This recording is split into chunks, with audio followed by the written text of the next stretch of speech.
Hello students, welcome to the PND coaching classes learn easily and smartly. तो आज हम पढ़ने वाले एक क्वेश्चन जिसमें बोला गया है when and where was the aim of Purna Swaraj adopted. तो इस क्वेश्चन का मतलब है कब और कहां पूर्ण स्वराज का जो उद्देश्य है उसको अपनाया गया था। तो यहाँ पे जो वर्ड है पूर्ण स्वराज, इसका मतलब होता है पूर्ण यानी कि कंप्लीट या फुल्ली, स्वराज यानी कि इंडिपेंडेंस, यानी कि अब हमको पूरी आजादी चाहिए। पूर्ण इंडिपेंडेंस यानी कि पूरी आजादी, पूर्ण स्वराज, खुद का राज चाहिए इंडिया के ऊपर। तो कब और कहां इसको एडॉप्ट किया गया था, अपनाया गया था, तो चलिए समझते हैं इसको आंसर से। तो स्टूडेंट्स 1929 दिसंबर में लाहौर में कांग्रेस का एनुअल सेशन की मीटिंग हुई थी। सेशन का मतलब क्या होता है स्टूडेंट्स?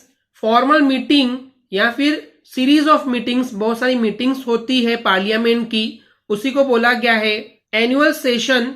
और पार्लियामेंट आपको पता है स्टूडेंट्स, वो एक ऐसी टीम होती है जिसमें आपके द्वारा चुने हुए नेता होते हैं जो कि गवर्नमेंट को चलाने के रूल्स एंड रेगुलेशंस बनाते हैं और देखते हैं कि गवर्नमेंट यानी कि सरकार कैसे चलाई जाए। तो इस तरीके से कांग्रेस का जब एनुअल सेशन हो रहा था 1929 दिसंबर में, और ये जो प्लेस था जहां ये सेशन हो रहा था वो है लाहौर में।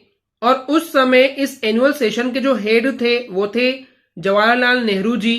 तो यहाँ इस एनुअल सेशन ऑफ कांग्रेस के दौरान पूर्ण स्वराज या फुल इंडिपेंडेंस का जो उद्देश्य था उसको अपनाया गया था। तो इस उद्देश्य को अपनाने का मतलब ये स्टूडेंट्स कि अब हमें पूरी आजादी चाहिए, अब हम डील सिर्फ और सिर्फ पूरी आजादी से करेंगे, अब हमको थोड़ी बहुत आजादी नहीं चाहिए। और इसीलिए डिसाइड किया गया था कि जो सिविल डिसओबीडियंस मूवमेंट है वो हम अब यहाँ पे लॉन्च करेंगे यानी कि शुरू करेंगे। तो ये एक आंदोलन है जिसका नाम है सिविल डिसओबीडियंस मूवमेंट। और ये आंदोलन इसलिए किया गया था ताकि हमें पूर्ण स्वराज यानी कि पूरी आजादी मिल सके। तो यहाँ पे ये जो वर्ड आया है सिविल डिसओबीडियंस मूवमेंट, इसको थोड़ा सा समझते हैं स्टूडेंट्स।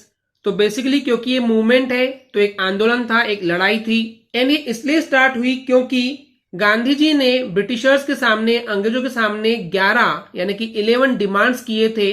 उसमें से एक डिमांड थी कि जो नमक है, जो सॉल्ट है, उस पर ब्रिटिशर्स बहुत सारा टैक्स लगा रहे थे, कर लगा रहे थे।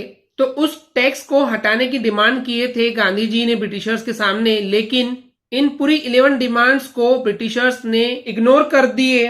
तो इस तरीके से गांधी जी ने वहीं से दांडी मार्च स्टार्ट की, यानी कि एक यात्रा शुरू की, और इस यात्रा के दौरान उन्होंने सिविल डिसओबीडियंस मूवमेंट की शुरुआत की ताकि अब हमें पूरी आजादी मिल सके। तो इस तरीके से इन समरी स्टूडेंट्स पूर्ण स्वराज का जो उद्देश्य था, जो एम था, उसे दिसंबर 1929 में अपनाया गया, एडॉप्ट किया गया। और जो ये प्लेस था वो था लाहौर, जहां पे एनुअल सेशन ऑफ कांग्रेस की मीटिंग्स हो रही थी। उसी समय पूर्ण स्वराज को एडॉप्ट किया गया। ओके स्टूडेंट्स, क्लियर है? आई होप स्टूडेंट्स आपको क्लियर हो गया होगा। अगर आपको हमारी वीडियो से कुछ भी सीखने मिला या नॉलेज मिला तो प्लीज हमारे चैनल को सब्सक्राइब कीजिए एंड वीडियो को लाइक जरूर करें। आज के लिए इतना ही, थैंक यू।